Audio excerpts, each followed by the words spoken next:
Shut up and sit down. Welcome to the Square Ring Podcast, everybody. Tonight, our special guest is the Astonishing One. Obviously, Brandon Barretta's greatest protege, Austin. Damn, how do you say your last name, Austin? Mulitalo. Mulitalo. Yeah, that one. Welcome, Texan, welcome, Bobby. How's everything going, everybody? Good. Yeah, going great over here. Austin, just to get it started, I always tell all of our, I don't tell them, but I ask them all, what got you interested in wrestling? We all started from like a fan perspective, but what's your story? How did you get involved? Were you a fan, or did you just want to go into that route and go into a wrestling world? Yeah, so I think my story is a little funny. So I used to watch TV when I was a kid, around like 2007, 2008, and then I got out of it for a little. I wasn't really interested, and then I was what was it? I was at a Red Box, and I got the WWE 13 game, and then I started playing it. Wow, okay.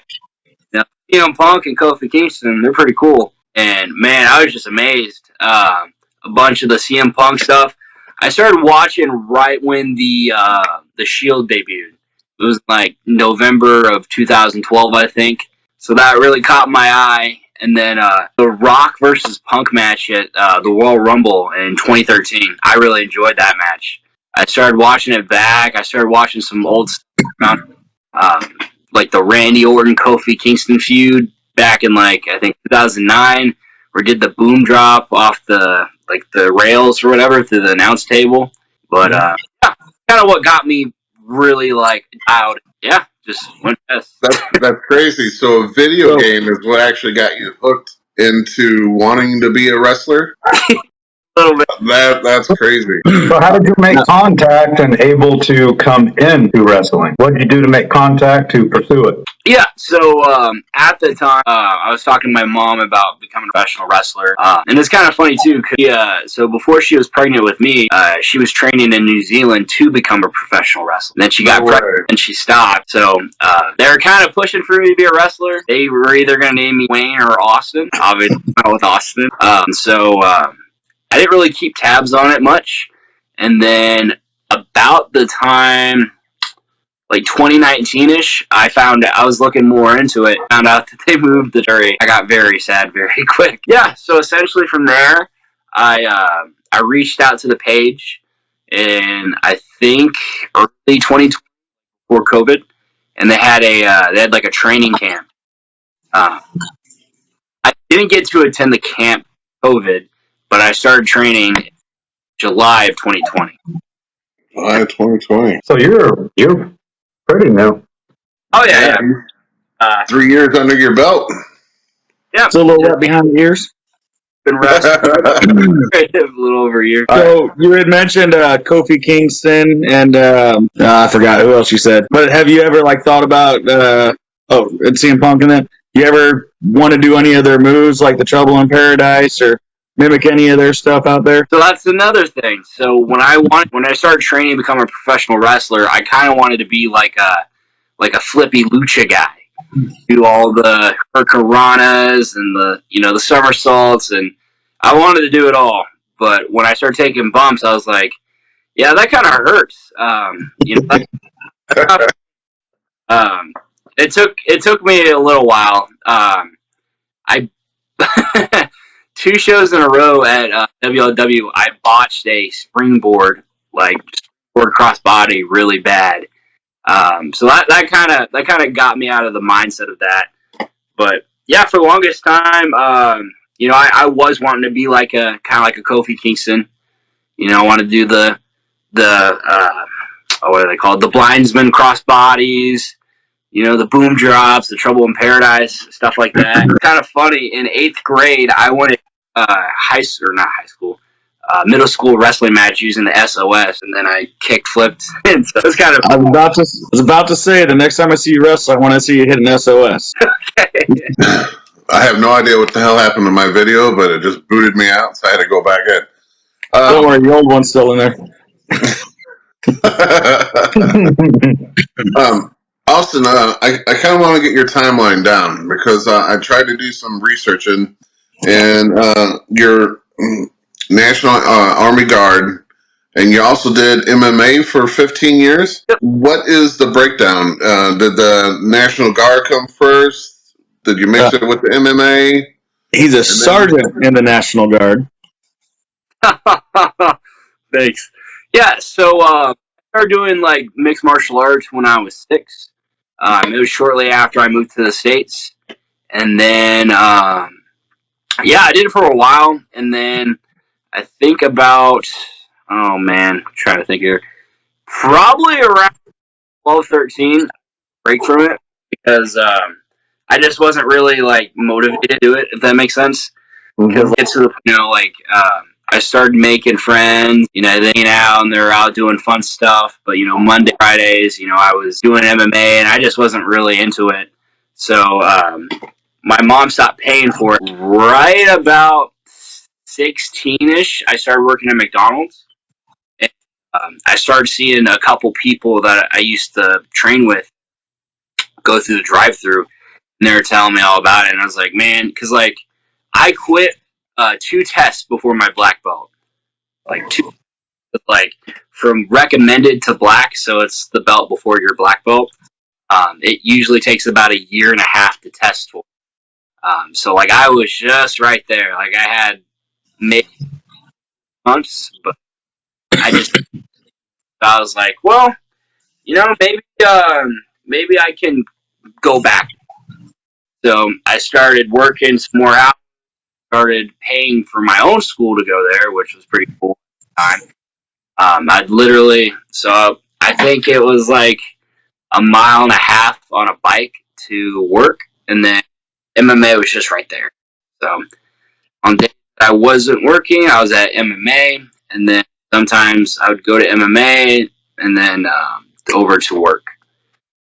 That's kind of how that started, and then I enlisted into the Army National Guard in 2017. So not too long after I started getting, and then I got my black belt 2 months before I shipped the basic training. So that was kind of cool. Oh, wow! And now you're a sergeant, is what I've been seeing. You're a sergeant now. Yep, I got promoted what was it? The Monday after the Hall of Fame show for SICW. So Wow! that was a fun weekend. I bet a lot of hot. Since you brought up the Fan Fest weekend, how was your experience in that? Did you get to meet everyone you wanted to? And Yeah, I met a lot of people. I feel like I get overwhelmed at those kind of things because, like, the last thing I want to come off as is like a super fanboy, unless it's Brandon Barretta. But no, my initial thing when I walked in was I think I got there around 1:30. It was hot, very hot. Had everybody, and you just see the sweat rolling off of people's face. It was very hot, but I mean, I thought it was really cool. It was really cool seeing people that I know that are like super experienced in the business interacting with other people that are like super experienced in the business. Like I saw Jason Jones and Jimmy Hart just chilling like villains. I saw the Bushwhackers. I saw Haku just hanging out with Attila. I saw a lot of people. Cool. I say along those same lines, mine for that same kind of like catch a moment was Flash.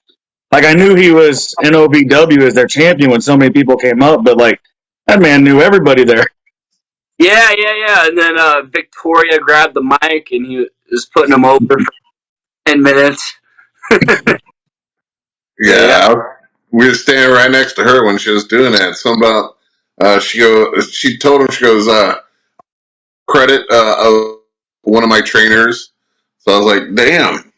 because I guess we're so used to seeing Flash that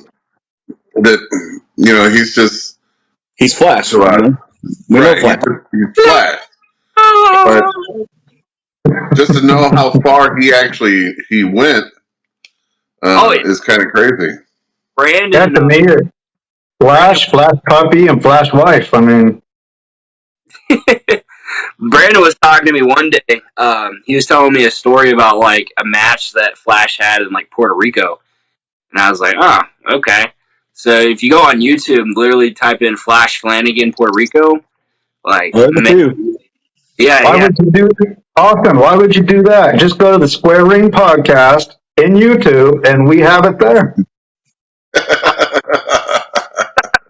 But yeah, he's done some crazy stuff. That he has. So look at you were talking about the Fan Fest. That's your match from the Fan Fest. Why don't you take us through it real quick? All right. Of course, we're going to see the light come through the door here pretty quick. I know that guy. Yeah. Oh, I know that one too. Yeah. Who's that? Look at that coat. Speaking of it being hot. Yeah, you had to be boiling in that thing. Hey, Amelia got like the coolest picture right there. Herb's just standing right there, and I'm just like looking at the fan of people's.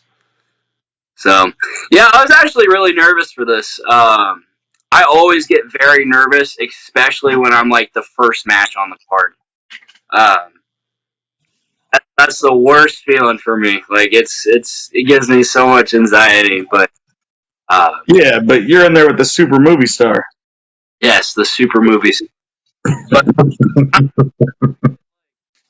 I get really jittery before my matches, but I'm starting to get a lot better. Like it's almost kind of weird because sometimes, like when I get in the ring, like I don't really. I feel like I don't hear things, and I feel like I don't see the people. And sometimes you see me wrestling, like I'll just stop for a second, and I'll just to tell myself, "Oh, hey, like there are people here." And when I first started, that was just, for me. I would block out the people, and I would have people come up and ask me, "Hey, did you hear me cheering for you, or did you hear me say this, or did you see my sign I made?" I totally block it all out. Yeah, I don't like either. It's just I don't know. Like it just happens. Right. I'm opposite. I try to react to the people. Well, there's Steve. Oh, Steve. Woo! Hey, Steve. Tell everybody how bouncy that frickin' ring was at the Fan Fest. Not very forgiving. This is a homage to the Harley right here.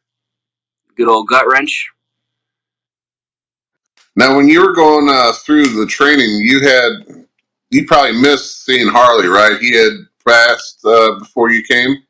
Yeah. So my class was the first class post Harley. So yeah, it's a little weird for sure. So when you work in the ring with guys that were under Harley, do they kind of treat you beneath, or they kind of treat you the same? So here's the weird thing. So like I think that's a good headlock takeover.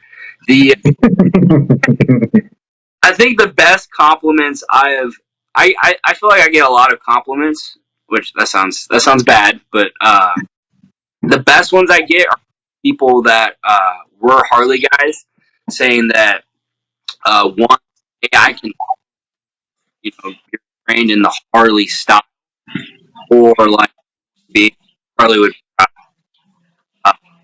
like freaking he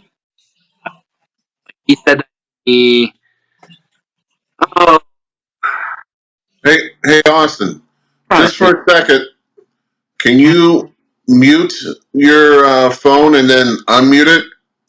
yeah. You're cutting in and out, and I just want to see if that'll fix it real quick. Hello? I just heard that. Mm-hmm. Can you hear me? I can hear you. I can hear you. Yep. Okay. Yeah, but Steve gave me one of those compliments, and it meant a lot. And then while we're talking about him too, Attila at NWA 74, I got the opportunity to help like set up and everything, and kind of be there for that whole weekend.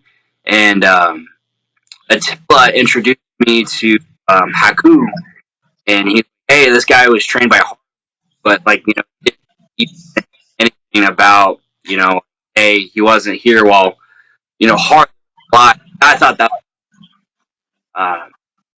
and it's kind of cool too because there's a bunch of people that don't know that I wasn't there when Hart was alive.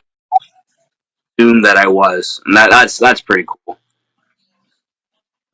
Being part of that first class, I feel like there's a lot of like unknown pressure, if that makes sense.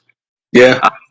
If we have a word, we have an expectation kind of to because of the school, but try to live up to it the best I can. I'm still very new, so there's going to be times that I mess up or whatever, so have you. We all mess up, so that's fine. Don't worry, that's not just when you're new. Right. Your time there, who was your main trainers? Was it Leland or? So Monday or not, Tuesday, Thursday, I would train up there in Troy with Leland, and then on Saturdays, and for SI or not SIC, Newbury was Steve. So mostly Leland.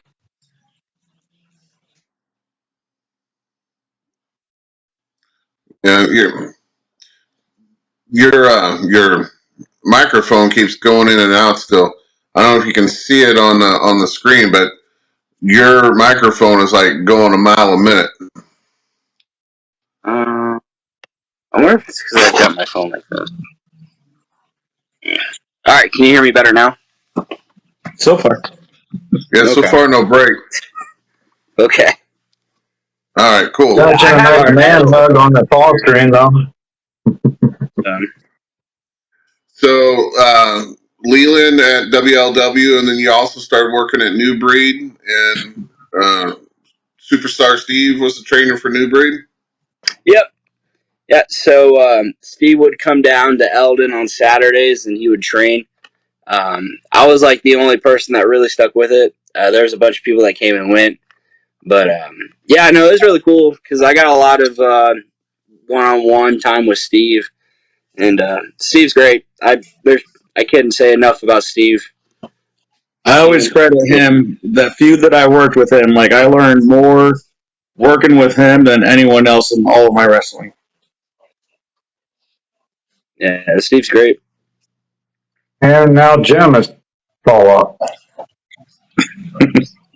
He'll be back. All right, let's go through that. Ooh. Now it's coming up on a separate one. Oh man. It's all right, we'll watch the match. I had a black eye after that. You got me right in the eye. I look like you came back from it all right. Try to, yeah, I'm sure the girls were really upset about your black eye. Yeah. Mess with them boyish good looks there. Steve taught me that one. Boyish good looks? No, the the ankle pick. Thought they called that grooming. Is that why you got pissed and he's kind of slapping you around there? He's like, you little fucker, I taught you that. Probably. Well, you've had a lot of good matches with Steve. I think. Yeah, Steve's great. I think I've wrestled Steve 5 times. Until this past weekend, he was the person I've wrestled probably the most. But as of lately, I've been wrestling Luke Langley a lot. So, where's he from? So he's out of the KC area, but he wrestles all over. He wrestles Missouri, Arkansas, Kansas, Oklahoma, and I think he does a couple stuff in like Iowa. Nice. Did I see you started going down to mid-states? Yep. Been doing them since December of last year. You brought back some hardware, didn't you? Say what now? Said you brought back some hardware, though, didn't you? Oh, I'm trying to. Well, I seen a video. You're like the junior heavyweight on there, aren't you?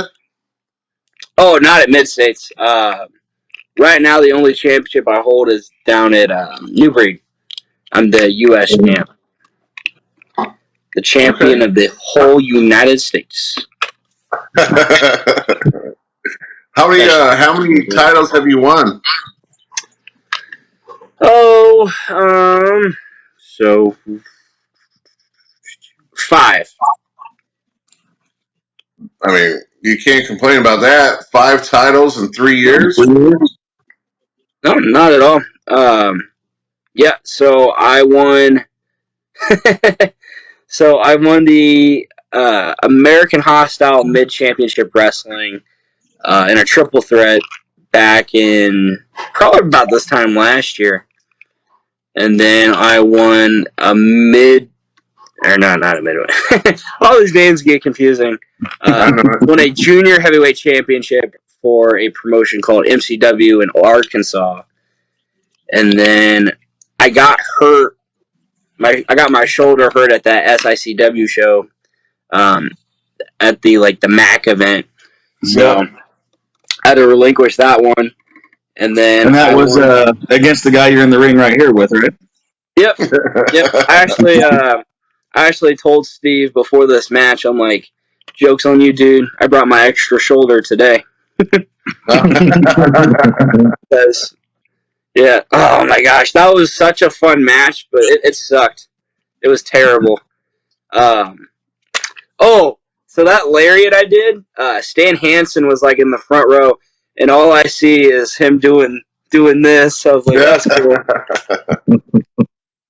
The only time I'll ever do a lariat. Now, you think you can do like Glenn Williams and go against the Big Texan lariat for lariat? So I have this thing called common sense. You think you're going to do a little bit if that ever happens? I'm good. I actually think I'm still recovering from that German suplex lariat that was given to me at my first night at SICW. So German suplex lariat? Was it Bobby that did that, or someone else did it? No, it was you. It was me? Yeah, so my first I had it in the German suplex. You came with the lariat? Prater. So I thought that was so cool because I was supposed to be a heel, like the whole thing. Like I was supposed to come to SICW as a heel. So we did the match and stuff, and then Prater turned on me and he gave me like that nasty power bomb afterwards. And I just kind of sat there and sold it, and then like a few seconds later, the crowd's like, because during the match they're like, Austin, you suck. We never want to see you again. Take your Barbie pants and go home. And then by the end of that, Gary Jackson came out, and they're like, please come back. Please come back. That's cool. That's cool. That's awesome. I remember your promo video coming into that show. It was the first time I'd ever seen you, and it's like, who is this arrogant little prick? Who's this dude?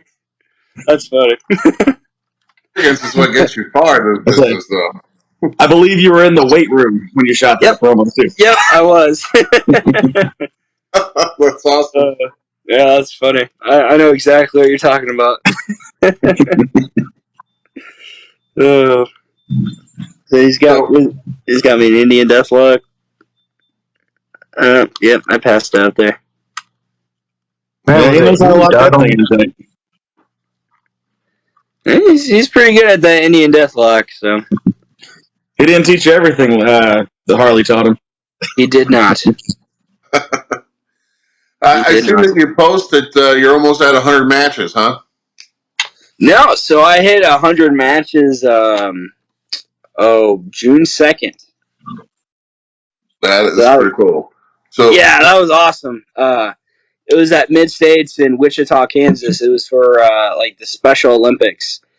when I came out, like I don't know if somebody just told somebody, but all I did, I just posted it on all my social media. Um, and this is funny too, because at mid states I'm like a super big heel, but like the whole week prior to this, I was on Facebook, Instagram, tagging Special Olympics Kansas, and I was like, y'all freaking suck. You Big Mac fatties aren't ready for this, and just Oh all my kinds God. of shit talk. And then when I get there, I guess a couple people canceled, and they're like, "Hey man, you're gonna be first match babyface." I'm like, "Fuck." Like, I've been talking so much shit to these people. So I came out and like I got a standing ovation and like just everybody was like chanting my name. I was like, "Oh, this is cool." And then I started walking to the ring, and then all the Special Olympics kids just started running and hugging me. So if you see a video, it's like I'm just being. I feel like Be involved. this is a bad reference, but I feel like the Rock and Roll Express back in like the '80s when they'd walk down the ring and like all the women were just like tackling them. I was just being tackled by by Special Olympians. So it was really cool. This Speaking of the past Rock and weekend, Roll I Express, wrestled 6 matches. I was like, holy crap. A lot of matches. oh yeah, Oh, yeah. it's That's always cool like too, that. yeah. But speaking of the Rock and Roll Express, one of them was wearing that coat that we seen you wearing in that match. Yeah, that's the coolest thing for me. Even if you go to his like School of Morton page, like I think he just changed it, but it used to be his profile picture for the longest time.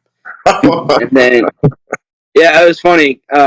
Back in February, the NWA and Control Your Narrative, they did like a seminar thing, and during my match, because I came out there in my jacket, I cut a promo, and then I was wrestling, and then after the match, I'm sitting there listening to EC3, kind of catching my breath, and then like I see everybody's like not paying attention. I'm like, what's everybody looking at?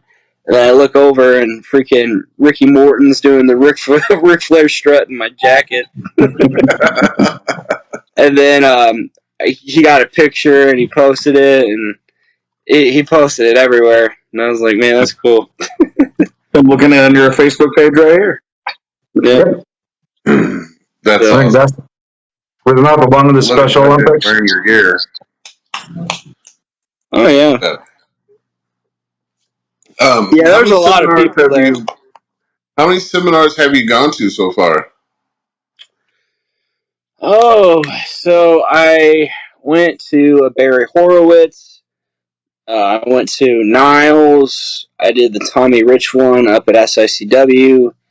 The NWA one. I did a Gabe Sapolsky one about 2 months ago. And then I am doing the Dr. Tom one down in Memphis here next month. So about 5. You remember this match with Jason Breed? Oh, yeah. I think it was like I think it was like one of the shortest matches I've ever had. Yeah, no. I remember that because I guess the whoever runs that building, we didn't have like the whole building or whatever, and we had to be out of there at a certain time. So like all the matches were just like really short. So I think altogether we had like 3 minutes for this match. Yeah, it was a really quick match. Yeah, so I think I just went in there, took my jacket off, threw it at Teddy Bear, and started punching Snoop Dogg.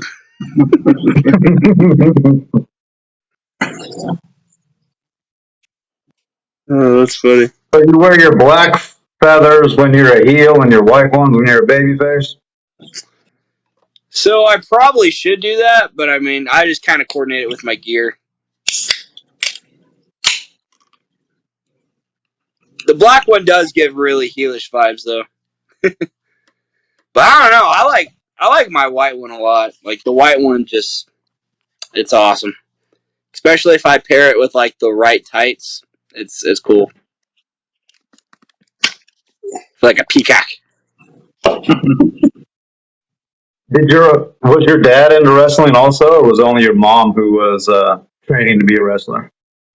So they're both in the wrestling, but my mom was the only one that trained. Did she get So a match in before she got pregnant with you? no. So she was like a month or two into training before she had to stop. But yeah, it's kind of funny because like I have a bunch of people on my dad's side that wanted to be wrestlers, but they just never did it. But it's funny to them because I'm half Samoan, so like on my dad's side they're all like 6'5", 260, and then I'm half, and I'm like 5'10" and barely 200 pounds. So yeah, they call me the Pebble in my family. Yeah, a little bit everywhere. Yeah. I'm trying to remember if he throws it or I throw it. I don't know if he Oh, throws yeah, it. he threw it, and then you go in. So everybody can see we lost Jim again. He wanders off sometimes.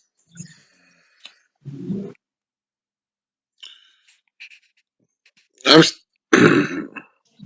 I can hear him. Just can't see him. I know, I'm still here. I just got a brand new phone, and for some strange reason, it keeps kicking me out. And then when it comes back Hey, in, that's I what can barely happens when hear you you guys. I become don't know if you can classic hear me. Can champion. you hear me all right? Yep.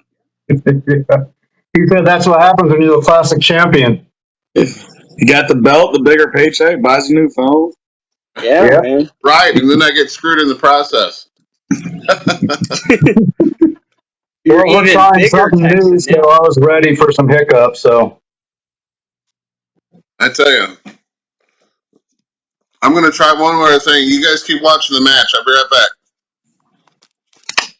I think all I right, did a. Austin, I think I commentate did your a match suicide for dive us. once. Say what? Commentate your match for us. Okay. So right now, Teddy Bear is beating up on me. Snoop Dogg just threw my awesome tag team partner. Oh, nope, there I go. Damn. Hey, you do get air. Hey, now he has a habit of complaining about everything. Was he complaining to you in the ring when you were slapping him too hard? Snoop Dogg was. Yeah. Yeah, so Lamont. I've wrestled. I think Lamont was like one of my very second matches. Oh, okay. You were talking about how you don't want to do all that stuff flying, but So you I you do. fly. I do flippy things, not flippy stuff. Like that's probably the Way most different. flippy stuff that you will see me do. If you go to our podcast videos, I have one of Bobby D coming off the ropes and then flying out on that one too. But he does something you don't. He was still holding on and flipped over. You went. If you All missed, you right. would have went to the front row. I hope everybody saw that. Just a gold chain just went flying, and then that stupid Lucky P just picked him up.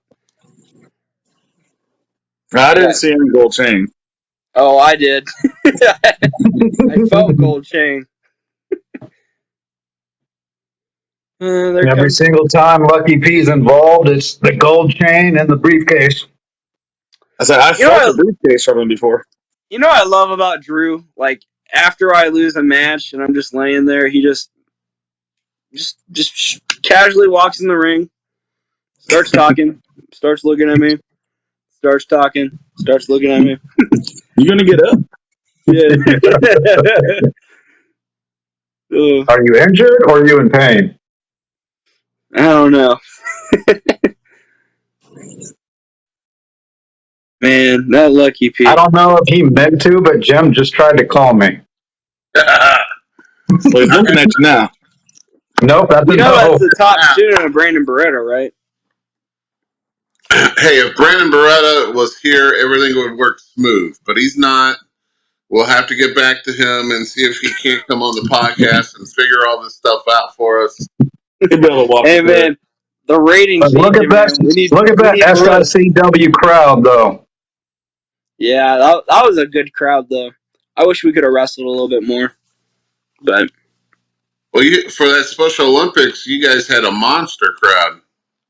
yeah. So here's a funny thing about that. So like I said earlier, like I hate being first match. So I was the first match on that one, and we had 1,400 people there, which was awesome. And then like the next two matches between those, everybody started leaving. What? Yeah, because all the Special Olympics kids, I guess they have like curfew. So like our match, like if you all the pictures you see, that was either like right after the first match or right before it. But they all had curfews, so like they all left around. So I think we started at 8, and yeah, they all started leaving around like 9:30. So Wow. So where Texan and I started wrestling out in St. Louis, they had their outing for their home, and it was kind of the same thing where they would always leave right before the main event during that second intermission. yeah. So like, Like at half the first crowd was off. we were just like, oh shit, why is everybody leaving? And then somebody told us, and we're like, oh, I mean, You'd think they would have talked to the promoter and worked that out and maybe started earlier or something. You know, start at 7 or start at 6 so they can. Because wasn't it built around the Special Olympics people? Yeah, because I believe it was a bot show, but I'm not too sure. That just you think they would have put it together a little bit better if, especially if it was a bot show and half the crowd, the crowd leaves during it. Man, that's kind of crazy. At least your match got in there then. Yeah. Me and the guy I wrestled, we were just both kind of like, hey, I mean, it's not every day you wrestle in front of 1,400 people. Right? Yeah. And you win. Woo! Oh, there you go. Yeah, but he didn't get to say that. Yep. No. So, yeah, I felt bad for him because, his name's Scott Hansen. He wrestles, he trains at Niles School, but he wrestles kind of in mid-states mostly. He's got, like, his thing is he's handsome. It's like handsome Scott Hansen. So, like, he comes out wearing, like, a fur leopard coat. So, like, he came out, he has the mirror and stuff, and, like, he's a good-looking guy. But, like, everybody just booed him. And then when I came out in my black fur coat, because that's another thing, too, because I was supposed to be a heel there. So I brought the most, like, heelish douchebag gear I had. and then I was forced to wear it. So, like, I just came out smiling. I'm like, yeah! And, like, it was crazy. They were booing him out of the building. And he's like, man, great. He's like, dude, I love being a heel, but, like, that made me not want to be a heel. They're just booing him. So, that's funny. But you got to look at it that if they were booing him and he was supposed to be a heel, he was doing his job. Right. Yeah. Yeah, no. That's 100%. So, you've been doing this for 3 years. What is the future for Austin? So, right now, my main focus is trying to get better. There's still a couple things that I'd like to improve on as far as, like, my in-ring stuff and then just kind of, like, stuff outside the ring. Like, for me, I kind of have, like, a weird social anxiety. Like, I'm fine with talking to people, but, like, sometimes how can I word it? Sometimes I feel like it gets in the way. So I feel like I could do a promo all day, but, like, you give me a mic in front of a bunch of people, I feel like it's a little bit different. So that's something I most definitely want to work on. Right now, I'm starting to get out to a bunch of different states. I'm going to be wrestling in Oklahoma here soon, so that's pretty cool. I just started wrestling in Memphis, which is pretty cool as well. And then, for the most part, I'm aiming for the NWA. That's kind of where I want to be right now. So. Yeah, I can see you doing that. I don't know how you feel about the NWA, but just being there and watching their product on YouTube, it's like a step up from where we're all at, Yes. but a small company that almost feels like it's like our companies. You know, Right. it's not like a grand scale like a AEW or WWE. So I mean, some parts makes it feel like we're. I hate to say this, like our product is better when it comes to like rules and regulations. Like if you come to SICW or I'm sure WLW, you stay in the back. You know, you come out during an intermission and stuff like that. Mingle with the fans. For the most part, you stay in the back because it's always been taught to me that if you Austin are having a match and I come out just roaming around through the crowd, I'm taking away some of the fans that should be watching you because they're going to be watching me in the audience, wondering if I'm up to you or wanting to get my autograph or a picture or something. So I'm taking away from your spotlight. And when I was at the NWA, it seemed like they didn't care about that because there was matches going on, but then you had like Tyrus roaming around through the audience.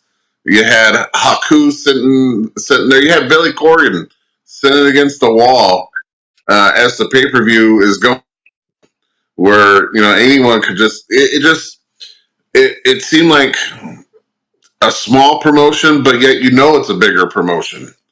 Right. It's weird. I mean, I watch the product. I watch it every week, so I'm hooked. Yeah. But I did say that it's probably the next stepping stone. You know, before you get into the bigger mainstream products like AEW or even Impact for that, because Right. I almost say it's like where we're at. Because I was always saying, you know, Herb's promotion and Harley Race's promotion. That's like the biggest you can get in this area. And to get any bigger, you had to go outside of this area. You know, you had to go down just like you're doing now, or get to these other promotions.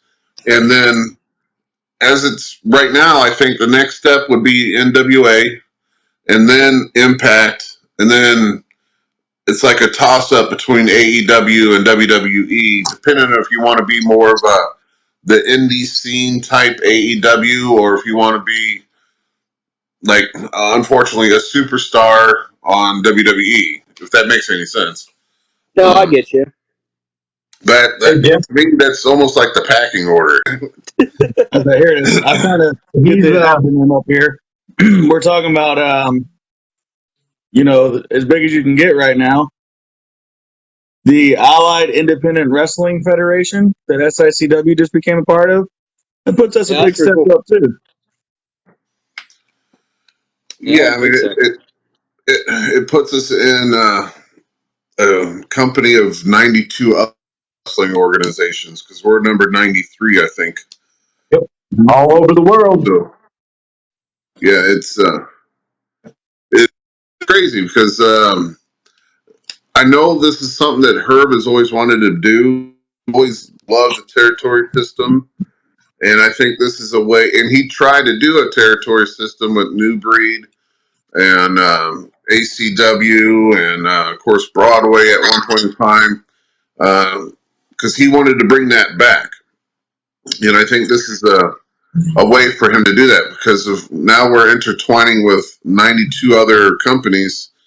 We can start doing that territory system where, like, in Austin can go down to Florida. That'd be cool. That'd be cool. I say, and we got their champion, the Golden Boy, coming in July. Right. I'll be filming it all. Nice. We lose Big So- Texan again. I'm still here. Give me 1 second. Okay. So, Austin, you were born in New Zealand or were you born in the States? I was born in New Zealand. I only lived there till I was 4. Are you a New Zealander? Are you military? Like parents military? No. So, my mom did college, and then her job took her down to Australia, and then eventually down to New Zealand, and then she met my dad, and then here I am. So is your dad New Zealander? Yeah. So my whole dad's side of the family, they're all Samoan, and then Samoa, my New mom's Zealand? from. Yep. All And then right, my all mom's right. from Forget my California. geography, but is New Zealand and Samoan close to each other? Well, so like Samoan's like it's like a race. So like, I think you're thinking of the term Kiwi, like somebody that's from New Zealand, they're considered Kiwis. So like the bushwhackers, they're considered Kiwis.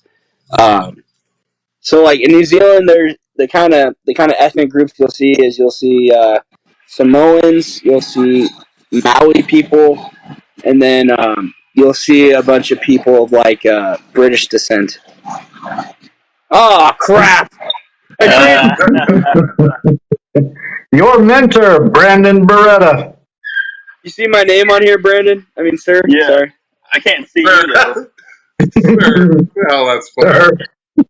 You guys see me? Yeah. Yes, sir. You Club Fitness?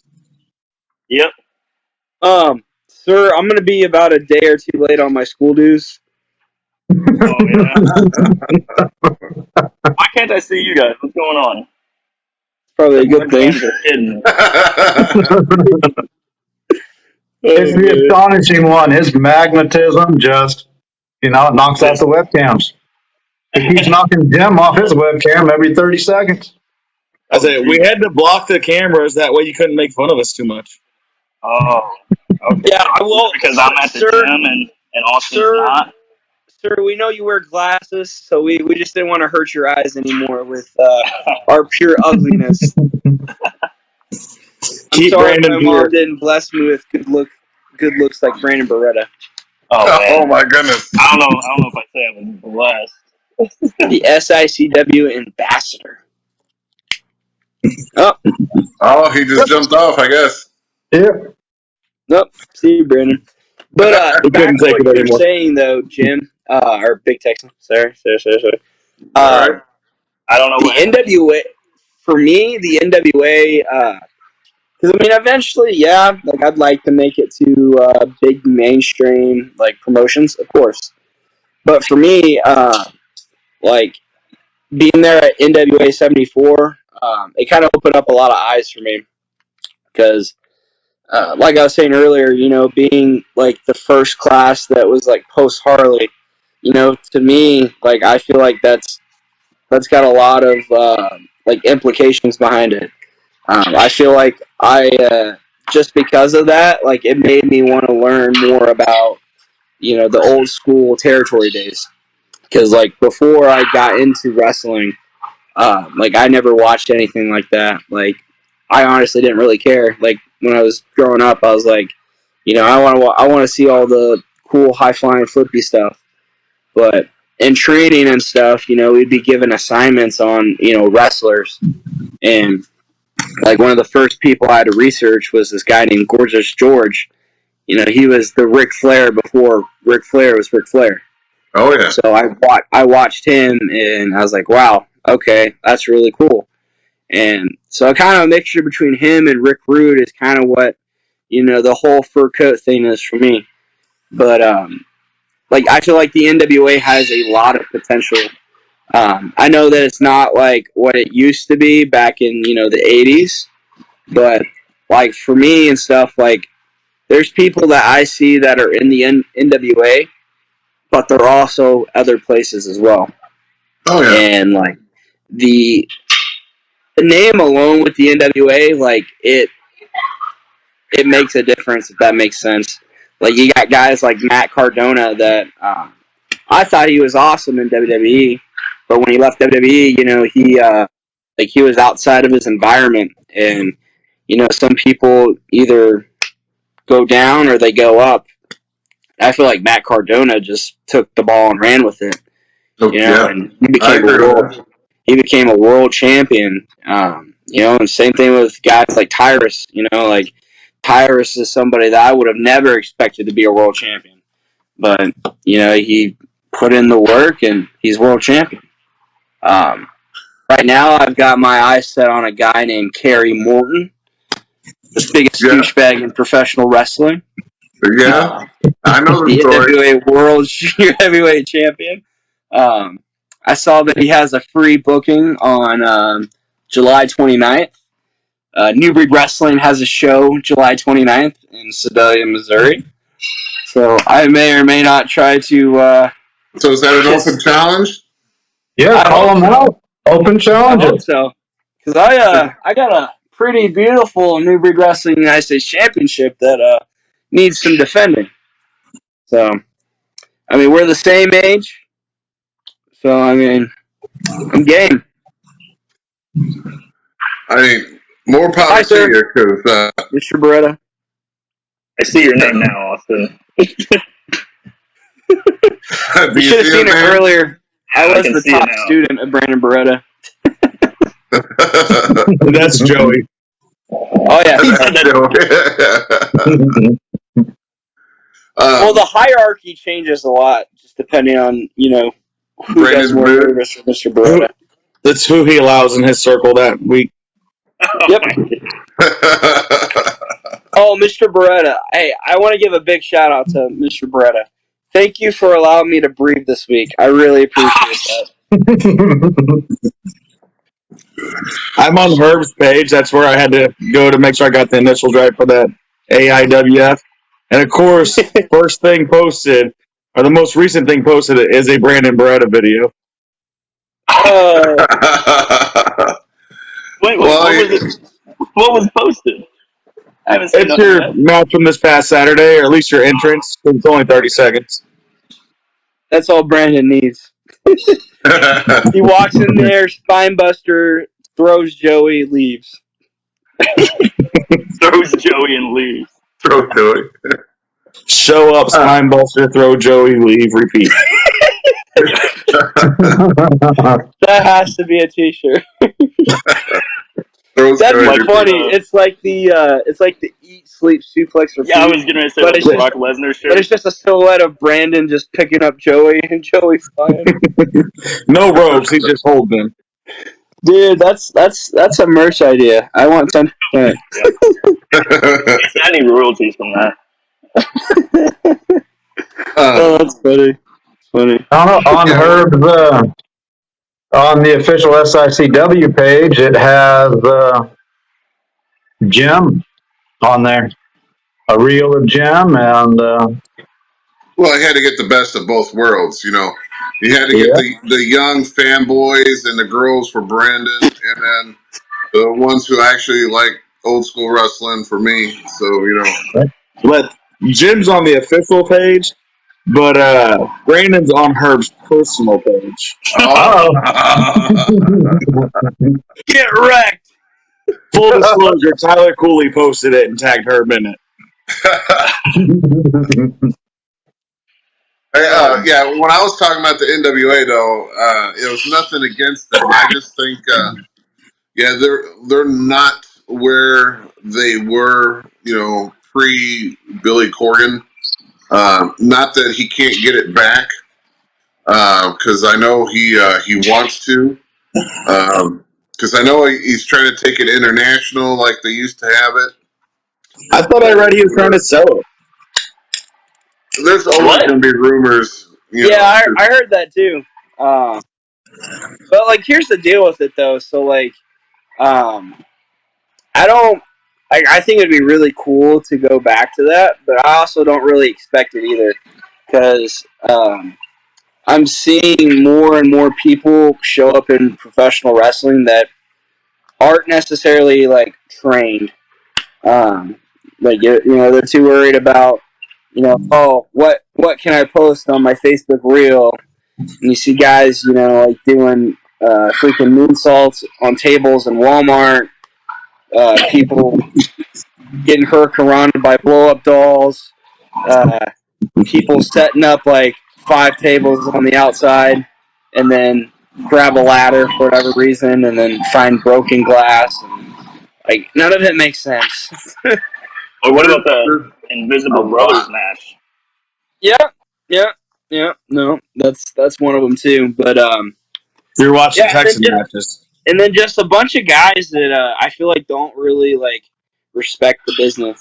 Not trying to shoot on anybody here, but like Brandon. that Silas Mason guy, like I feel like he doesn't really respect the business a whole lot. He just has a look. I'm not to going to him. throw too much out there, but I got that same impression when I recently got to meet him. Well, I mean, I met him a couple months ago at the NWA seminar, and like he's really cool with Brandon. Which I mean, he's my master, but Well, he was trying to fuck up to Brandon. yeah. But like like for me, Well, Brandon built the house. I watched Herb and I watched Travis say, "Hey man, this is kind of how SICDW works. This is what we do." And then he went out there and like the first thing I see, Tim go, "Yep." Yeah. And then like he didn't say bye to anybody. He just got his shit and walked away. So it's just small stuff like that. Like I don't really care at the end of the day. Like, I mean, he's just a person. Since you threw out where it was and everything, yeah, that's the only place that I've met him, and just his whole demeanor in the back and everything else and his attitude towards the entire show. And I heard at one point, I don't know if I should even say this on here, but I heard at one point where he's like, well, F it, Billy's going to pay me anyway. Yeah. And I mean, I'm sure it's true, but I don't necessarily think that's a mindset that you should have. No, you should have especially if you are, because like at the NWA 74 show, I feel like that was kind of the start of like the push he's on right now. You got to wrestle Davey Richards, and then like after that match, he started getting bigger matches, and he's more of a name value now, which that's cool for him, really cool. But if you're going out there being one of the NWA's top guys right now, or going to be a top guy, and you're acting like this at not saying that we're at a lower level, but I mean like they're up here and we're down here, that doesn't really, I don't think that really helps the business at all, if that makes sense. Like a lot of people forget the whole professional part in professional wrestling. So that's kind of he didn't leave SICW with many friends. So I always like to throw out there when people talk about people with egos and all that Michael Elgin held a show at the fairgrounds years and years ago. When Cody Rhodes first got let go of WWE, he was in there sleeping out the room before and after the show. Cody Rhodes was. Like he said, I'm here with everybody else. I'm just like everybody else. To me, that's the guy that gets the respect. Unless you're just Brandon Barretta, you just walk around and demand respect. I don't demand anything from anybody. Please don't put that on me. Yeah, it's just given. Headline: Tyler Cooley, put this out. Brandon Barretta makes us all pay $5 to talk with him. I had to pay to get a picture with Brandon Barretta. Yeah, I actually had to pay to take a picture on my phone with Brandon Barretta. Same. I accidentally sneezed and looking his way, and then I look at my phone, and there's a $300 Venmo request from Brandon. I heard Texan has to pay to train Brandon, but Brandon usually just runs it anyway. This weekend, I actually had to hide some of his merchandise because he put his next to mine, and I wanted to sell some, so I actually hid his. Oh my god. Yeah, Texan didn't come back and tell me. He was like, yeah, I keep flipping your pictures over so people won't buy it. Who Brandon's like, damn it, I knew I sold more than 200. Oh my god. Hell, on Saturday, Brandon picked up a mat, and everybody thanked him. The house You on guys Brandon. Thank you. Talking about I know. NWA, a former world's heavyweight champion thanked Oh, Brandon no. for bringing him in. Y'all remember that one? That's true. Yeah, I was there for that. yeah. Did you watch his match, Brandon Brandon, or watched was his match. were you just too busy? Well, of course I was watching matches. Like, it was Nick freaking Aldis, dude. Like, I ain't gonna not watch a match. Like, Well, that it was... might be Nick Aldis. He didn't have to he's give him not the Brandon critiques Barretta. after. Yeah. That was... I will never forget that, because that was Listen up, literally... kid. Like, I still can't believe... Like, and he no-sold me the entire night. Like, he left the building selling me on that, you know? Because It's it's just... true. Selling you on what? I'm confused. You're not confused. You got to tell the podcast now, the people watching. Well, so I go up in the back and I go to introduce myself, and the What first the thing fuck? he says is, "Oh, you're Brandon Barretta. I know who you are." You know, he's like, What the? "Thanks for letting me be on the card tonight." And I just look at him. I'm just like, "Who put you up to this? Because this is not." Like, and I'm looking around. I'm looking at a couple guys in the back, and no one's looking at me. Nothing. He just looks at me. He's like, "Yeah, thank you for letting me on the card tonight. I appreciate, you let me be here, this and that." Gets ready to go out for his match, and is like, "Hey, where's Barretta at?" I go over, and he's like, "Hey, would you mind watching my match? Just any critiques, anything like that you have. I'd love to hear them." And what do you say? Like, you just got to be like, "You know what, Nick? Yeah, sure." Like, can't tell that guy no. That'd be like, Your headlock takeovers suck. I say, did you let him down easy afterwards? what? He had a great match. Like, Just not standards. huh? Just not up to your standards. Oh, stop. Like it was great for a normal human, but not Brandon Barretta. Oh my. You know what? I would have laughed if he did a spine buster in the match, and then he went and talked to Brandon. Brandon's like, "Hey, don't ever do that shit again." Hey, You know so what? Brandon, You need to be in my Brandon, I class asked you next to week. What was that? Right, awesome. Oh, okay. You just tell him, "Hey, you need to come to my class next week. I'm gonna teach you how to do spine busters." Oh my gosh.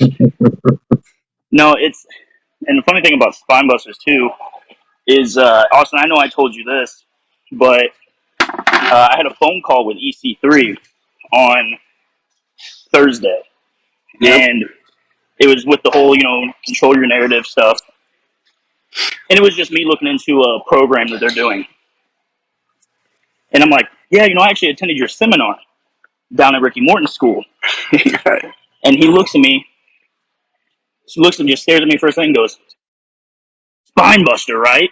And I was like, Yep, that's me," you know. And he was like, "Oh yeah, no, I remember that."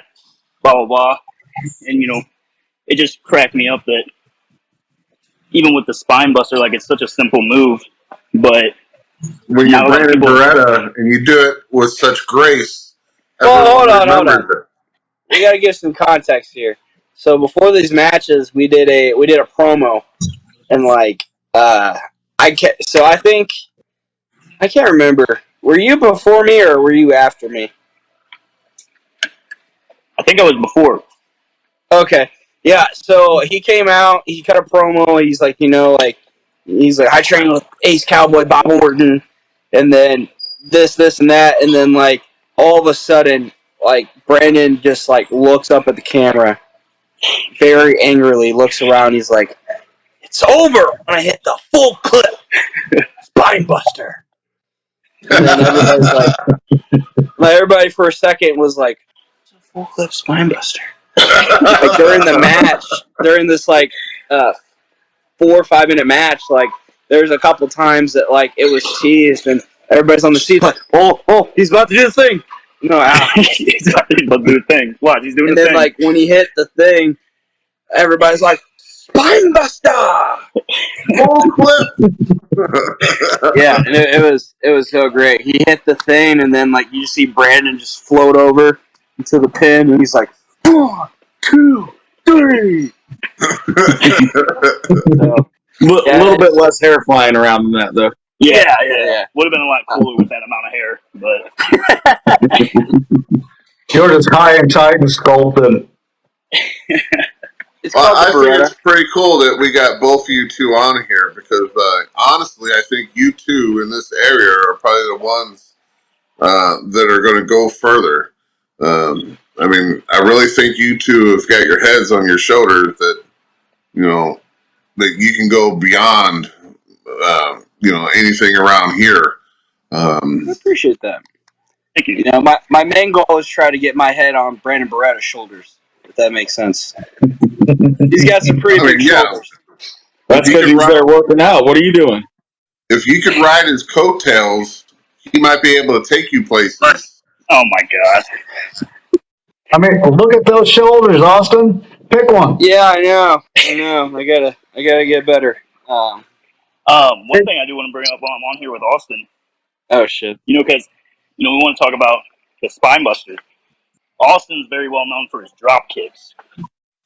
Austin, do you remember who took your first drop kick? Oh yeah, it was you. Yep. Austin had came up to train with us up at the Ace Academy before a show, and he was learning drop kicks.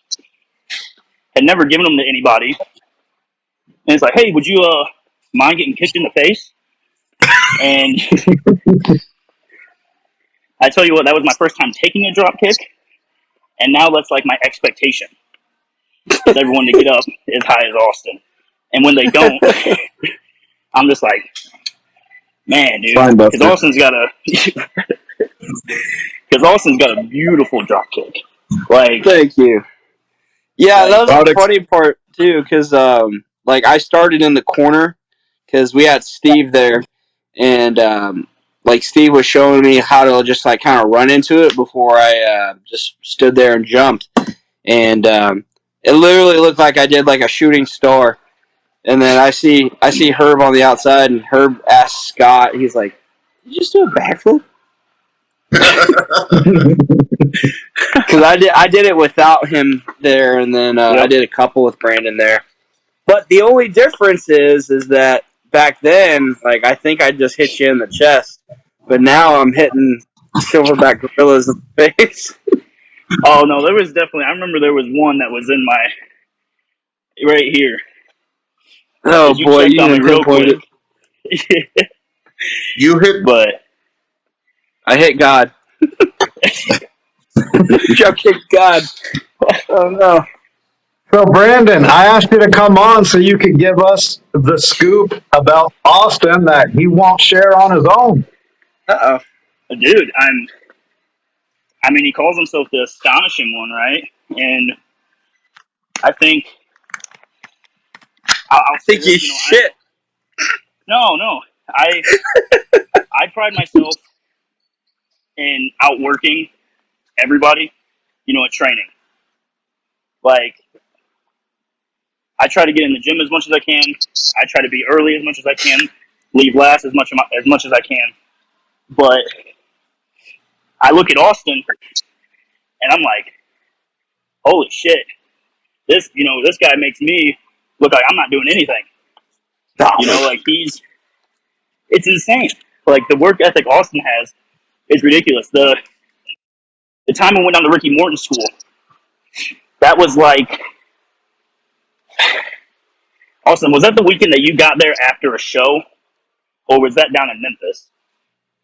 Because you wrestled the show. Yeah, no, that was both times because I wrestled because the school of Morton one. I wrestled in Arkansas, about I think 8 hours away, and then I drove overnight in like the middle of like a Yep. I don't know. I think it was like a bunch of rain, like a rainstorm, and then I ended up having to stop and like shower in a Love's, and then I showed up to the training seminar. But it's literally just like those two instances, because I can't remember which one it was, but even after the seminar, this guy left, drove overnight straight home, Monday morning, didn't sleep, nothing, and went straight into work. And he's in the military, so you know how hard that already is. Oh yeah, that was And the fact that the Ricky one. Yeah, and the that's fact terrible. that he wrestled 3 shows that weekend, did that seminar, and then left to go straight into work. I was like, man, I don't know anybody else that's doing it like this. Like, And that's why you two have got. I think you guys got something special. So it's just your guys' dedication. I mean, I had dedicated. Not that I'm not dedicated as you guys now, but I'm to the point where I don't want to drive 6 hours and be stuck in a car because it hurts me for the next hour after I get out of the vehicle to loosen back up, to get ready for the show or the matches or something. But while you guys are so young and in your prime, and you guys are going out there and tackling that and just getting yours, if you guys stay that way, I think you guys can definitely make it. You just got to get further out because a lot of people like to stay in one area and they, and get big in that area. But in order to make it in this business, you got to spread your wings. Bobby. No, it could be that one promotion that you go to only one time, and and there's a certain person in the crowd that gets you that you get seen by, and he's the one that can pull you in the right direction. So it's crazy, but Well, what's the furthest that you went out, Jim, to wrestle? What? What's the furthest that you went out to wrestle? What promotion away from the Midwest? It's still the kind of same area as them, New Breed and the mid states, but I'm talking. They need to, get a tour on the East Coast because the East Coast is what's really hot right now. The New Jersey, New Yorkish area. Oh, that's got some good news. Can I break some news on? Yeah. Yeah. So I was talking with a promoter today. I'm booked out in North Carolina in August, so that's gonna be cool. I'm very excited. Awesome. What promotion? Oh crap. I'd have to ask Scott. So Scott Shipley. That's good breaking news right there. Yeah. I'm wrestling in North Carolina, just don't know where. Somewhere in the state. Yes. At a particular time. No, so Hal, their upcoming promotion, Scott Shipley, they're doing a bunch of like different Comic Cons. But they have one of those Comic Cons, but they've got like a big like a WrestleFest or something. It's like a big wrestle. I don't want to say it's like what's it called? It's like the big wrestling fan fest. What's it called? It's one of those. I don't know the name. There's a bunch of different names, but essentially it's a pretty big deal. They're bringing in one of the. I don't know who my opponent is yet, but they're bringing in one of the third or fourth generation Von Erichs. So that's gonna be pretty cool. oh wow. I think it's Ross Von Erich. So if I get to wrestle Ross, I think that'd be very cool. I've been seeing a lot of his stuff lately. So, but yeah. Yeah, I mean that's great. When do you find out your opponent? Hopefully soon. August doesn't seem like it doesn't seem far away, but I mean it's pretty close. So time's flying. It's already June, so it's crazy. That's true, man. Mid-June at that. Yeah, if you guys can go down south, go to the East Coast, man, just get your name out there even further. Ain't no doubt that you guys can make it. Yeah, ain't no doubt. Yeah, I appreciate that. I mean, of course, you'll have to follow Brandon wherever he goes. Of I'm course. sure Ride he'll them open the door coattails. for you. Yeah. I gotta pay my dues. Right? Carry his bags. Brush his teeth. Hey, maybe if you don't know your opponent yet for August in North Carolina, maybe it Oh, you hear that? He's already I going to think steal Ross Von Erich's booking and just jump right ahead. And Yes. he- you're gonna say Von Erich who? We got Beretta. Oh no, not Beretta. I will say I still think that is a match that I wouldn't mind seeing on a SICW or New Breed card. Beretta between me and versus Austin. Yeah. Give him a full You clip. know? It happened for a beautiful minute and a half at the Tommy Rich seminar. And that's what we were both very I would say we're still green, but we were like green as Great. grass. Like What kind of seminars do you prefer? Do you prefer, like, the Tommy Rich one? You know, he mainly spoke. There's a little bit of ring play, but not much. The one that you went down for Control Your Narrative was promo wrestling match, really not a seminar. Have you been to one where it's, they get you in the ring and they actually teach? Yeah, so Brandon and I were actually just talking about this yesterday. For me, the only seminar that I'd really, not saying that I don't learn things from other seminars, but I did, so early on I did a, oh crap, what's his name? I can't think of it. Harry, The Barry Horowitz? Barry, why did I say Harry? Yeah, Barry Horowitz. He had a seminar at New Breed. Usually when he comes down for New Breed, he'll usually do a seminar. It was really cool. We did a bunch of conditioning drills, and then he got in the ring with us, and he was showing us stuff, and it was really cool. And then I like the Gabe Sapolsky one down in Memphis, just for the fact that he answered a bunch of questions that I've had about how WWE is kind of what they're looking for and just all that stuff.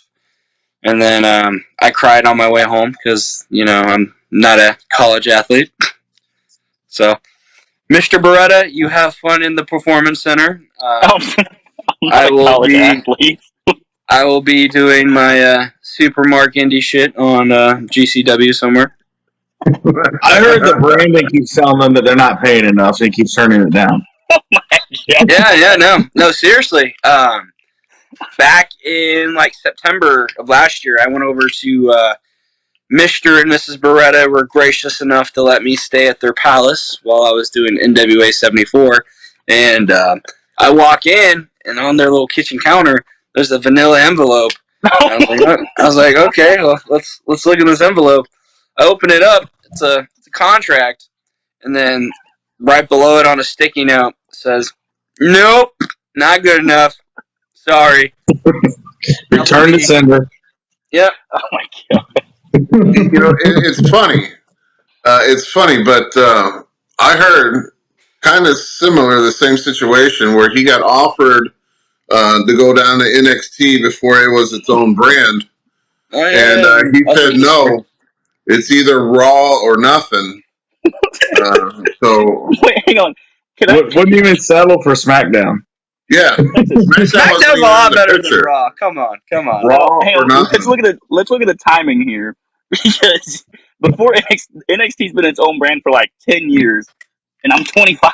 So you're telling me Has it been that long? 15?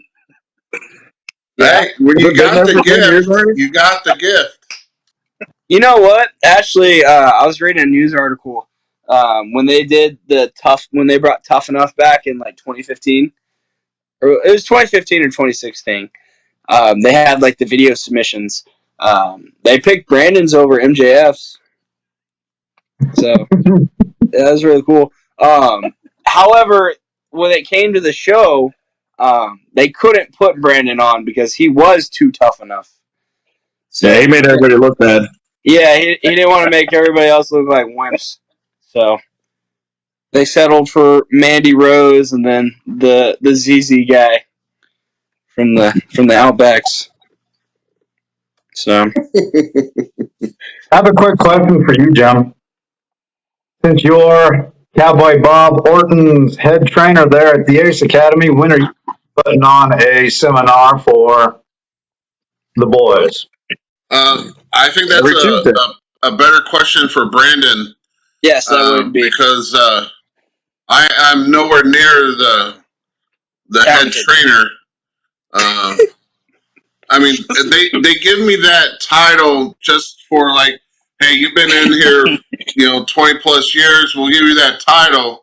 But Brandon is the trainer, and that he runs the show. I mean, you'll see it when you go there one day. Brandon's in the ring. Brandon's teaching, and he has a band. me and Bob are just sitting back, just kind of socializing, talking, waiting for the time to go by for him to tell us that we can go. I heard that Jim and Bob submitted like a lesson plan for every Tuesday, and it just comes back with everything redlined out, and then just Brandon rewrites it all. Yep. All he That's pretty much how it puts goes. is me. Yeah, if you if you even look at Brandon the wrong way, he'll slip you a note that says 555s. and by the end of training, so like imagine. So I've seen this happen firsthand. Imagine it kind of being like a parking ticket, and you just see him write on the yellow, and then he rips off the pink, and he gives it to you. It's like a violation of sorts. Yeah. Yeah. You were supposed to come on and mess with Austin. Everybody's messing with you, Brent. Well, hey, we're just praising. Wait, Austin hold on. pulled a Uno reverse card on me, and We're trying to bask in his glory here. Well, I thought this was the church of Brandon Barretta. Is this not? Man. Am I in the wrong gospel here? Oh man. I'm sure you guys can keep going on about Brandon, but yeah. Really, I just wanted to say thank you, Austin. Well, I guess we got to say thank you, Brandon, as well. For the house every month. Father. So. But I told originally I told everyone we tried to only go about an hour. Now we had a bunch, and me personally had a bunch of technical difficulties during this show. So I hope Nathan can piece this together. Well, hey, he came on here and he made things better, like you said. And I think that's why Nathan secretly texted Brandon and said, "Hey, we need you on the show tonight." Austin's really sucking today. Pick up our ratings. Help us, Brandon. Pick up the ratings. Right. No, I only sent a message saying, "Hey, I know Austin's, because he's humble, is not going to say anything that is controversial. Come on and mess with him a bit." Yeah, and then I get on here and everyone pulls a Uno reverse card on me and just yeah. No, told you how we really felt. I'm not trying to do 555s. I do want to say, like, in all seriousness, I do want to say one thing before I get off here so I can drive home. Austin is by far one of the hardest workers that I've met in the past 2.5 years of being around the business. For his age, his current position in the business, I mean, he works his ass off harder than anybody I know. Like I said it earlier, when it comes to his training schedule, to his work schedule, to the schedule he has to be in the gym, and then his wrestling schedule, wrestling every weekend. How many shows did you wrestle? How many shows did you wrestle last week in Austin? I wrestled 3, but all together within 2 days, I had like 7 matches. That's insane. I'm sore today. I don't know anybody else who's wrestling 7 matches in a 3-day weekend. Yeah, it's crazy. Like that's. I mean, insane.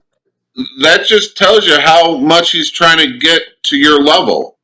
He's got to Yes. do that double time to try to catch up. So He just wants your approval, and you won't give it to him. Can I legally change my name to Austin Barretta? I don't see why not. Just put the he wants to astonishing be your Barretta. other partner. But anyway, guys, it's That's when you're going to see Austin take that heel turn. Is taking Joey out so he can have Brandon. No, man. It's going to be the other way around. Joey's going to get mad one of these days that Brandon keeps throwing him. So he's going to go all mob boss on Brandon. He's gonna finally bring out the mind your business and start. The Godfather. Anyway, this is going too long, so I'm just going to cut it off. We're bringing it back together. Thank you, Austin. Thank you, Brandon. Thank you, guys. It's awesome to have you both on, and I'm sure we'll just keep this going. Have you both back on. If there's an awesome show you want to promote, we'll have you hop on and give it a shout out. Maybe in August when you're going against Brandon Barretta down in Carolina. Maybe something in Carolina coming up. Whenever you figure out what that is. If that happens, give us a shout out. We'll love to put you on, give you a little promotion. Yeah, I just want to say thank you guys for coming on, and I love to say it at the end here. If you guys like what we're doing here at the Squared Ring Podcast, please subscribe, share, comment, like. It all helps us out. I think we're on 24, 25 now. A lot of views. There's some videos to get over 2,000, even 10,000 views. But if we can have you guys just hit the subscribe button, it'll be awesome. For everyone at the Squared Ring Podcast, I'm going to say good night. Thanks for coming on. You guys have a good week, and we'll see you the next time. I go. I was like, if you do not like, subscribe, whatever, Brandon Barretta, I'm going to drop kick you, and then Brandon Barretta is going to spine buster you. So you better do all those things.